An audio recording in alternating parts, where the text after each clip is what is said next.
पहुंचे हुए हैं, महिला अधिकार महा रैली कर रहे हैं, क्या मैसेज देने की कोशिश है सर? ये आपको पता है कि ये पहला कार्यक्रम नहीं है। हम लोग पूरे बिहार के 38 जिले में हम लोग भारतीय समाज पार्टी का आंदोलन चला करके जो वंचित शोषित पीड़ित हैं, जिनको आज़ादी के बाद से लेके अब तक न रोजगार मिला, न शिक्षा मिली, न नौकरी मिला, न उनको रहने के लिए ज़मीन मिली, न बसने के लिए, न उनको घर बनाने के लिए सरकार ने ज़मीन दिया।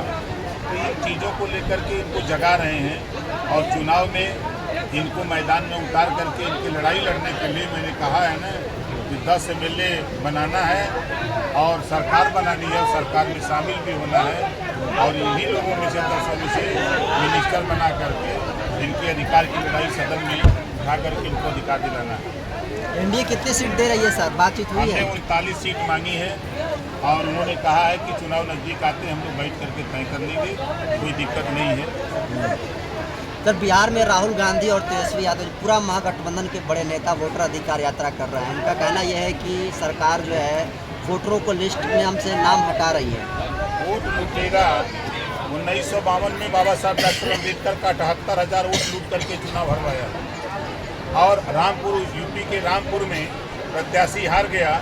दिल्ली से फोन आया सीएम को कि रहना तो उसको जितवाओ, वो जुलूस निकाल दिया था और उसके बाद डीएम ने जो है फिर उसको बुलवा करके चुनाव हरवा दिया और गुलाम नबी आज़ाद को जितवा दिया। वो कांग्रेस बात कर रही है।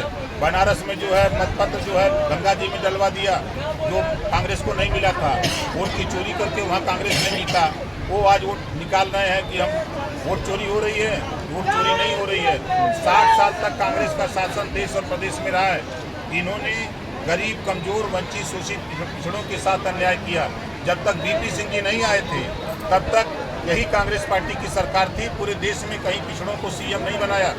पूछिएगा उनसे सवाल कि जब आपकी सरकार, जब बीपी सिंह जी जब यहाँ नहीं आए थे 89 के पहले, आपने कभी पिछड़ों को, दलितों को सीएम बनाया था? आज किस मुँह से आए हो? ये दोनों के दोनों दगे हुए कारतूस हैं। यही कांग्रेस पार्टी के लोग लालू जी को चारा घोटाला में जेल में किया। आज वही लालू यादव के बेटे तेजस्वी उनके रथ पर सवार हैं। तो दोनों एक दूसरे के पूरक हैं।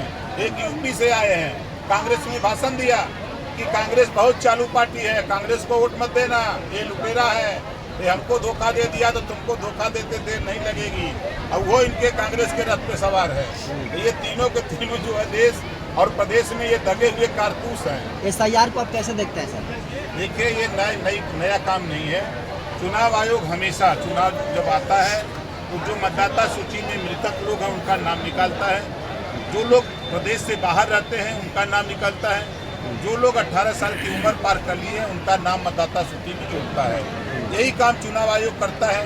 कर्नाटक में भी यही हुआ था। कर्नाटक में कांग्रेस की सरकार है। अगर चुनाव आयोग ने गड़बड़ी किया, वोट काटा गया, तो कांग्रेस की सरकार कैसे बनी?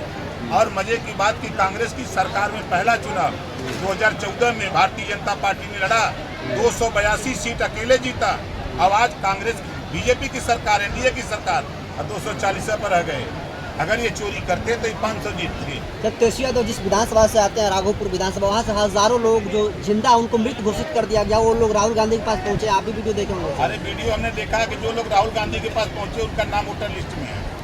वही जाकर के जब फिर बयान दे रहे हैं कि हमारा नाम तो वोटर लिस्ट में, हमको लिवा गया था, हम अनपढ़ हैं, हम अशिक्षित हैं, हमारे लिवा गया कि बोलने के लिए कि वहाँ कह देना कि हमारा नाम वोटर लिस्ट से काट दिया गया है। और वही लोग फिर आके बयान दे रहे हैं मीडिया के सामने कि हमारा नाम वोटर लिस्ट में है।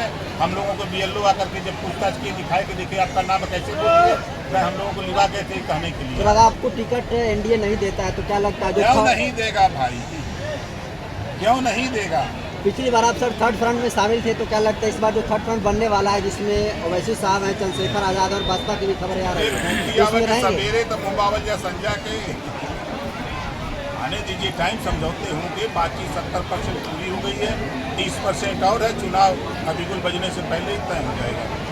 महिला जागरूकता रैली के बाद महिला अधिकार रैली का आयोजन किया है, क्या आप कहना चाहेंगे? देखिए, आज देश में आधी आबादी महिलाओं की है। देश के प्रधानमंत्री माननीय नरेंद्र मोदी जी ने 33% रिजर्वेशन लोकसभा और राज्यसभा से पास कर दिया।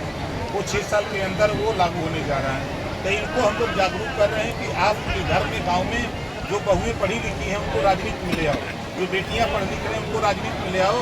कल सीटें सुरक्षित हों तो ये लोग चुनाव लड़ करके जीत के जब लखनऊ, दिल्ली, पटना की राजधानी में जाएं पुरानी लक्ष्मीबाई की तरह सदन में खड़ा होकर के बोले। आज इनकी आबादी 50% है, इनको 50% नौकरियों में आरक्षण चाहिए। ये आरक्षण के लिए इनको प्रेरित किया जा रहा है, जागरूक किया जा रहा है कि बेटियों को पढ़ाओ और नौकरी आने वाले दिनों में आपको 50% रिजर्वेशन दिला करके महिलाओं को भी नौकरियों में हिस्सेदारी अभी जो सीमित है वो आपका पूरा हक दिलाने की तैयारी है। सर, आपके विधायक बेदी राम के द्वारा जो डॉक्टर के द्वारा व्यवहार किया गया है उसको कैसे देखते हैं? उसको बदतमीजी मानते हैं आप? अरे हाथ गोड़ नहीं जोड़ रहा है विधायक के सामने डॉक्टर हाथ गोड़ जोड़ रहा है। आप नहीं वीडियो देखे? वहाँ तो बदतमीजी कर रहा है। बुलडोजर बाबा हैं यूपी में, जब चलेगा बुलडोजर तब जेल से लोग भागते हैं।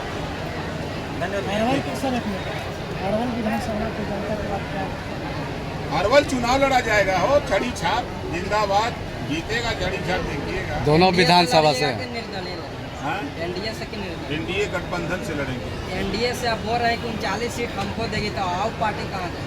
देखिए, आप सुनने की क्षमता रखिए। मैंने उनके सामने इतनी डिमांड रखी है, जब सब लोग बैठेंगे जितना जिसको मिलेगा उसको लड़ेंगे, लेकिन ये सीट निशाने पर है।